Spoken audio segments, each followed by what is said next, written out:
Tonight we continue our series of interviews with candidates running in the primary election on Thursday, September 8th. Our guest is a Democratic challenger running for state representative in the 11th Suffolk district. The district includes most of Jamaica Plain east of Center Street along with adjacent parts of Roxbury and Grove Hall. We'd like to welcome Charles Clemons Muhammad. Thank you very much for being with us, Charles. Peace and blessings, Chris. It's always a pleasure. Good to have you on. Talk about deciding to run. You've run before, you even ran for mayor, and now this. Why try to be a state representative? Why not? That's what Kennedy said. There are those who look at things the way they are and ask the question, why? I dream of things that never were and ask the question, why not?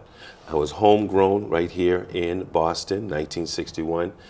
Went to the Boston public schools, lived the tragedies of our communities and the success of our communities. And as a former Boston police officer who walked the beat in beautiful uptown Grove Hall, Eggleston Square, Jamaica Plain, Rosendale, I understand what the community wants and what the community needs.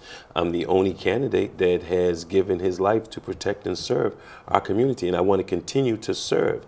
Being a state representative is all about service, service, service, and being that link between the Commonwealth to the community and bringing the resources back to our community. During a number of those years, you were running a low-powered radio station, very community-oriented. When Yes. Community-oriented radio was becoming more scarce, how do you feel that made a difference? Well, obviously there's a void now. The Touch 106.1 FM inspired the community and had the community become civically engaged. Over 25 years ago, civics was removed from the Boston public schools, and now you have a community that's certain parts of the city of Boston that's not civically engaged. Touch 106.1 FM helped the community to be inspired, empowered, and also be connected with your elected officials. And as state representative for the 11th Suffolk District, that's exactly what I want to bring back. Have the whole 11th district be connected to the elected official and not just certain parts of the 11th Suffolk District.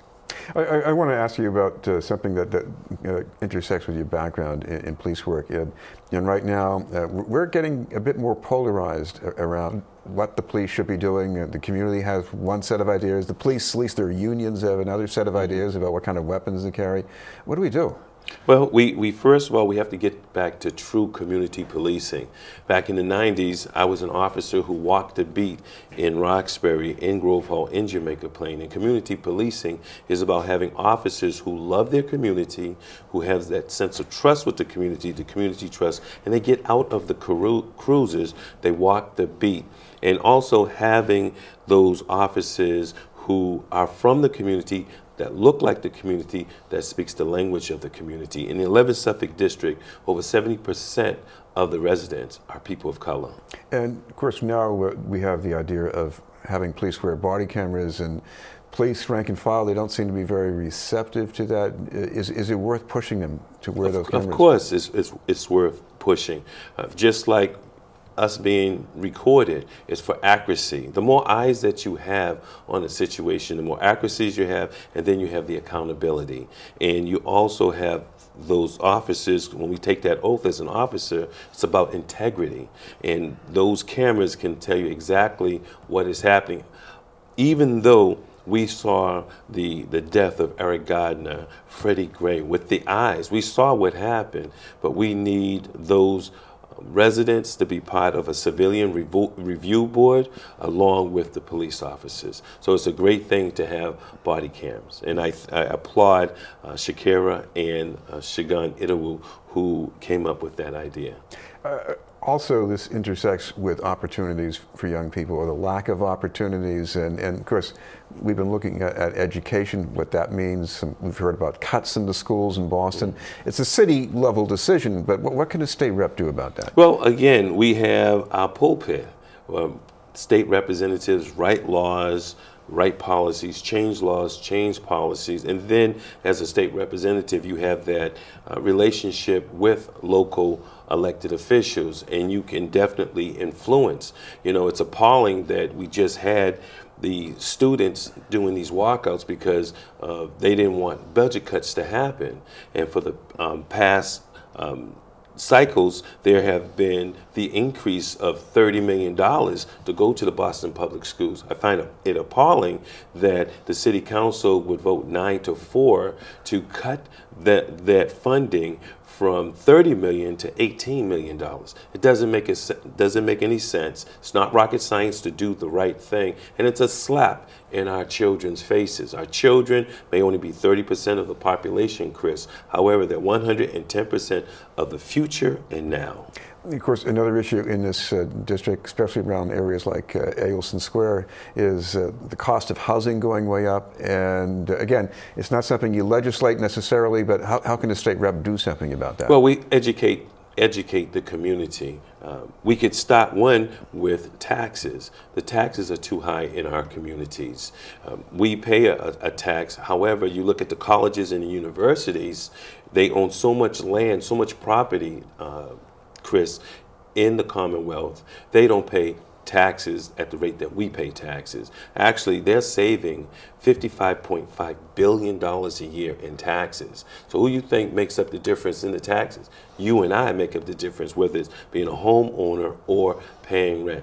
As a state representative, I would push forward to having legislation so that the colleges and the universities pay their fair share of property tax, whether they pay the taxes every 4 years or every 10 years, but that needs to happen. Also, they receive over $85 billion in endowments. So they're receiving money, saving money, and we keep getting ripped off. It's a defective product. When I went to Boston University in 1979, it cost $6,000 a year, room and board.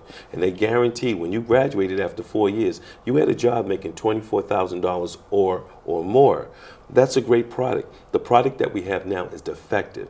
You have families going into debt, $100,000, $200,000, $300,000. It's not right. Chris, it's not rocket science to do the right thing. And as state representative for the 11th Suffolk District, I'm going to fight for the poor, the underserved, and the working class. Well, as you said, the geographic spine of this district is Washington Street. And if you drive down Washington Street these days, it's going to take some time because of the work on the Casey Arborway project. Yes. That project's running a year behind schedule. What should you be doing about that? Well, first of all, the community wasn't at the table when it came to that decision. As state representative for the 11th Suffolk District, I'm going to make sure that we are at the table for all decisions that are going on. And because the I got to challenge. There were a lot of people going to meetings about this before it happened. Yeah. Well, to be honest with you, if you look at how things are planned in the city of Boston, you're looking at ideas that have been planned 25 years in advance. And when we come to the table, it's usually after the decisions have been made. We need to be at the decision at the beginning and not in the middle. Finally, Charles, we should mention that if people want to find out more about your campaign, anything they can check out online? Sure, they can go online to www.charlesforboston.com. That's www.charlesforboston.com. And they're more than welcome to be part of my celebration today as I celebrate my birthday at the American Legion Hall at 280 South Street in Jamaica Plain, right across the street from Forest Hills.